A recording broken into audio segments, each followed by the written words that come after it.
Hello welcome back to my YouTube channel. അപ്പോൾ എന്നത്തെയും പോലെ ഒരു വ്ളോഗൊന്നും ആയിട്ടല്ല കേട്ടോ ഇന്ന് വന്നേക്കണത്. ഇന്നൊരു റെസിപ്പി വീഡിയോ ആയിട്ടാണ് വന്നേക്കുന്നത്.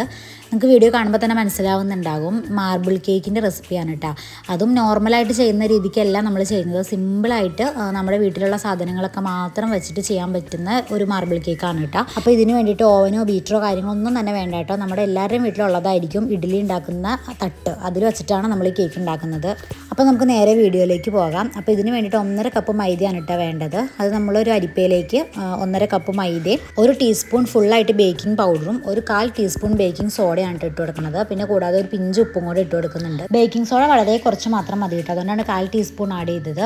അങ്ങനെ ഉപ്പും ഇട്ട് എടുത്തിട്ട് നമ്മൾ നന്നായിട്ട് അരിച്ച് മാറ്റി വെക്കണം.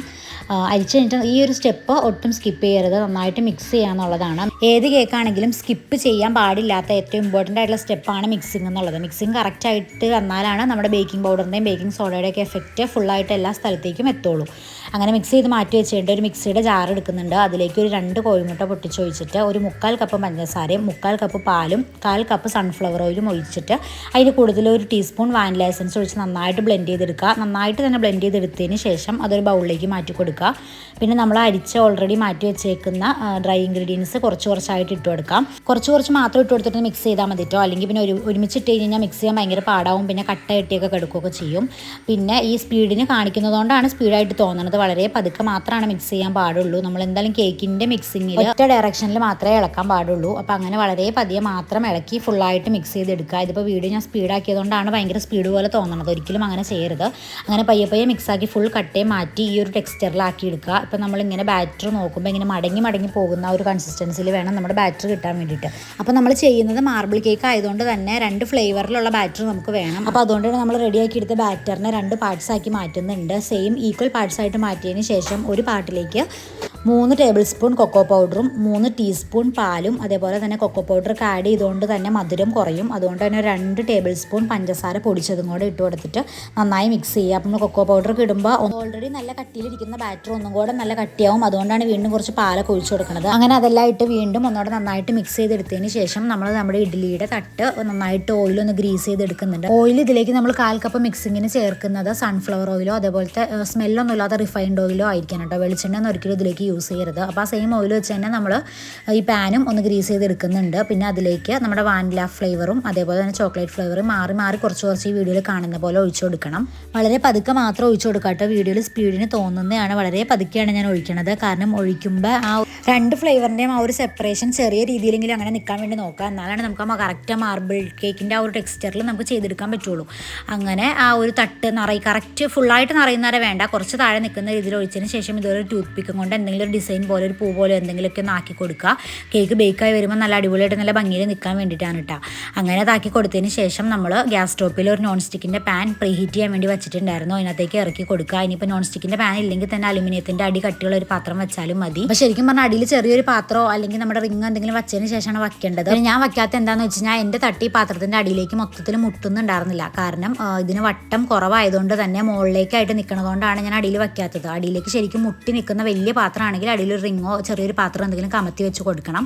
അങ്ങനെ അത് വെച്ച് കൊടുത്തിട്ട് അതിൻ്റെ ലിഡ് വെച്ചതിന് ശേഷം നമ്മുടെ ഗ്ലാസ് ലിഡ്, നോൺ സ്റ്റിക്കിൻ്റെ ഗ്ലാസ് ലിഡ് ആണെങ്കിൽ അതിൻ്റെ മുകളിലായിട്ട് ചെറിയൊരു ഹോൾ ഉണ്ടാവും. അപ്പോൾ അതിലൂടെ എയർ പോകാണ്ടിരിക്കാൻ വേണ്ടിയിട്ട് ചെറിയൊരു പേപ്പർ എന്തെങ്കിലും വെച്ചിട്ടതിന് ശേഷം വേണം അത് മൂടി വയ്ക്കാൻ വേണ്ടിയിട്ട്. പിന്നെ കുറച്ച് ബാറ്റർ ബാലൻസ് വന്നിട്ടുണ്ടായിരുന്നു. അതായത് നമ്മുടെ ഇഡ്ഡലിയുടെ 2 തട്ടിലും വച്ചതിന് ശേഷം ബാലൻസ് വന്ന ബാറ്റർ ഞാൻ ഉണ്ണിയപ്പത്തിൻ്റെ പാത്രത്തിലേക്കായിട്ട് ഊറ്റി വയ്ക്കുന്നുണ്ട് കേട്ടോ. പിന്നെ അത് ബേക്ക് ആവുന്നവരെ വെച്ച് കഴിഞ്ഞാൽ പിന്നെ ബാറ്ററിന് എന്തെങ്കിലും പൊങ്ങിയത് താഴ്ന്നു പോകും അങ്ങനെ എന്തെങ്കിലും വന്നാലോ എന്ന് വിചാരിച്ചിട്ട് ഞാൻ പെട്ടെന്ന് തന്നെ ഉണ്ണിയപ്പത്തിൻ്റെ പാത്രം അത് ഓയിൽ ഗ്രീസ് ചെയ്തെടുത്തിട്ട് വെച്ച് കൊടുക്കുന്ന അതിനകത്തേക്ക് ഊറ്റി കൊടുക്കുന്നുണ്ട്. അത് നമ്മുടെ ഒരു നോൺ സ്റ്റിക്കിൻ്റെ ഒരു അപ്പം ചുടുന്ന അപ്പച്ചട്ടി അടുപ്പത്ത് വെച്ചിട്ട് അതിൻ്റെ മുകളിൽ വെച്ചാണ് ഞാൻ ഇത് ബേക്ക് ചെയ്തെടുത്തത്. അപ്പോൾ ലാസ്റ്റ് ആയി കഴിഞ്ഞപ്പോൾ ചോക്ലേറ്റിൻ്റെ ബാറ്റർ നല്ല കൂടുതലായിട്ടുണ്ടായിരുന്നു. വാനില ഫുള്ളായിട്ട് കഴിയാറായിട്ടുണ്ടായിരുന്നു. അതുകൊണ്ടാണ് ഈ ചോക്ലേറ്റിൻ്റെ കൂടുതലായിട്ട് നിൽക്കുന്നത്.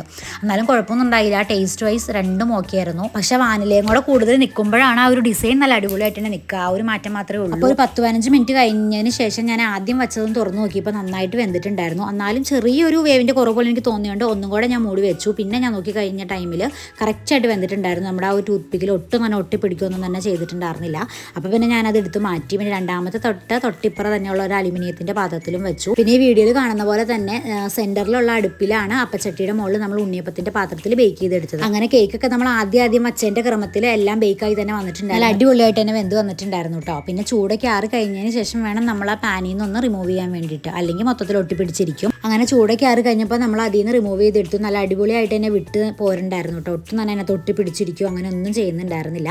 കേക്ക് കാണുമ്പോൾ തന്നെ മനസ്സിലാവും കേക്ക് എന്തോരം സോഫ്റ്റാന്നുള്ളത് തന്നെ. അപ്പോൾ ഞാനത് കട്ട് ചെയ്ത് കാണിക്കാം കേട്ടോ. അപ്പോൾ ഭയങ്കര സിമ്പിളായിട്ട് നല്ല അടിപൊളിയായിട്ട് ഉണ്ടാക്കാൻ പറ്റിയ കേക്കാണ് കേട്ടോ. പിന്നെ നമ്മൾ ഈ 2 ഫ്ലേവറിലും ഒക്കെ ചെയ്യണതുകൊണ്ട് തന്നെ കുറച്ച് പാത്രങ്ങളൊക്കെ ഒന്ന് കഴുകാനുണ്ടാവുമെന്ന് മാത്രമേ ഉള്ളൂ. പിന്നെ കുറച്ചൊക്കെ കഷ്ടപ്പെട്ടാൽ എന്തെങ്കിലുമൊക്കെ ഒന്ന് ഉണ്ടാക്കി കഴിക്കാൻ പറ്റുള്ളൂ.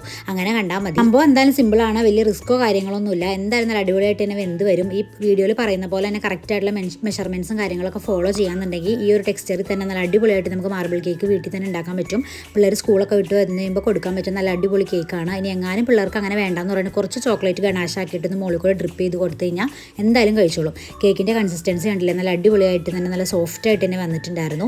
പിന്നെ നമ്മൾ ഉണ്ണിയപ്പച്ചട്ടിയിൽ വെച്ചതിൻ്റെയും ചൂടാറിയിട്ടുണ്ടായിരുന്നു. നമ്മളൊന്ന് ഡിമോൾഡ് ചെയ്ത് എടുത്തിട്ടുണ്ടായിരുന്നു. പിന്നെ അത് കഴിക്കുമ്പോൾ ചോക്ലേറ്റ് കൂടുതലായതുകൊണ്ട് തന്നെ ചോക്ലേറ്റ് കപ്പ് കേക്ക് ഒക്കെ കഴിക്കണേൻ്റെ ആ ഒരു ഫീലിങ്സ് ആയിരുന്നു. ചോക്ലേറ്റ് കേക്ക് കഴിക്കണേൻ്റെ ആ ഒരു ടേസ്റ്റ് നോർമൽ ഒരു വാനില സ്പഞ്ചിൽ നിന്ന് ടേസ്റ്റ് മാറിയിട്ടുള്ള ഒരു ടേസ്റ്റ് ആയിരുന്നു. എന്തായാലും നല്ല അടിപൊളി ടേസ്റ്റ് ആയിരുന്നു. കേക്ക് നല്ല സോഫ്റ്റ് ആയിട്ടുള്ള കേക്കാണ്. വീഡിയോയിൽ കാണുമ്പോൾ തന്നെ മനസ്സിലാവുന്നുണ്ടാവും. അപ്പോൾ വീഡിയോ ഇഷ്ടപ്പെട്ടെങ്കിൽ ലൈക്ക് ചെയ്യുക, സബ്സ്ക്രൈബ് ചെയ്യാത്തവരാണെങ്കിൽ സബ്സ്ക്രൈബ് ചെയ്യുക.